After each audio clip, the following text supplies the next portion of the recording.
গুঁড়া, আর এখানে 1.5 চা চামচ দিয়ে দিচ্ছি গরম মশলার গুঁড়া। পেঁয়াজ বেরেস্তা দিয়ে দিচ্ছি হাফ কাপ। 1 কাপ দিয়ে দিচ্ছি পেঁয়াজ কুচি। এখন এখানে কিছু আস্ত গরম মশলা দিয়ে দিচ্ছি। 2 টুকরো দারচিনি, 2-3টার মতো তেজপাতা, এখানে বড় এলাচ, লং, গোলমরিচ আর ছোট এলাচ। 1 চা চামচ লবণ দিয়েছি। বেরেস্তা ভাজা তেল দিয়ে দিলাম হাফ কাপ। সবগুলো মশলা এখন হাত দিয়ে ভালো করে মাখিয়ে নিচ্ছি। মশলা মেশানোর কাজটা হাতেই করতে চেষ্টা করবেন।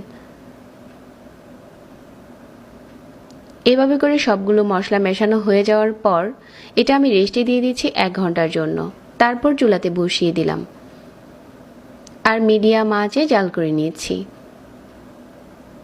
একটু নেড়েচেড়ে দিয়ে ঢাকনা দিয়ে ঢেকে দিচ্ছি। এই মাংসটা থেকে যে পানিটা উঠবে এটা দিয়ে আপনি মাংসটা সিদ্ধ করতে পারবেন। তবে অনেকে যদি চুলার আঁচ বাড়িয়ে মাংসটা সিদ্ধ করতে যান ওই ক্ষেত্রে ঝোলটা টেনে যাবে, তাহলে আপনারা এখানে একটু গরম পানি অ্যাড করতে পারেন।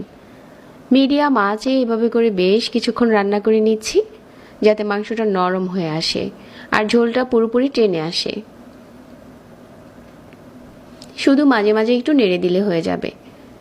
এভাবে করে বেশ কিছুক্ষণ কষিয়ে নিয়েছি আর এখন দেখতে কালারটা ঠিক এরকম হয়েছে।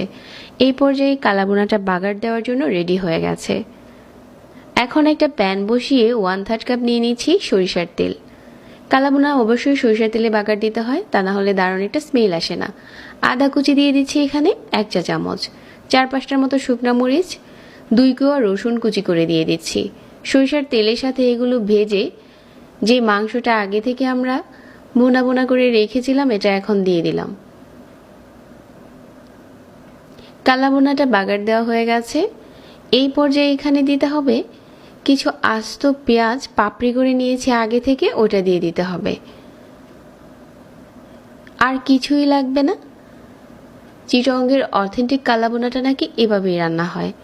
আমি যেই বাসায় দাওয়াত খেয়েছিলাম ওইখান থেকেই আজকের এই রেসিপিটা নেওয়া। খুব সিম্পল এই রান্নাটা, আমি বাসায় কয়েকবার করে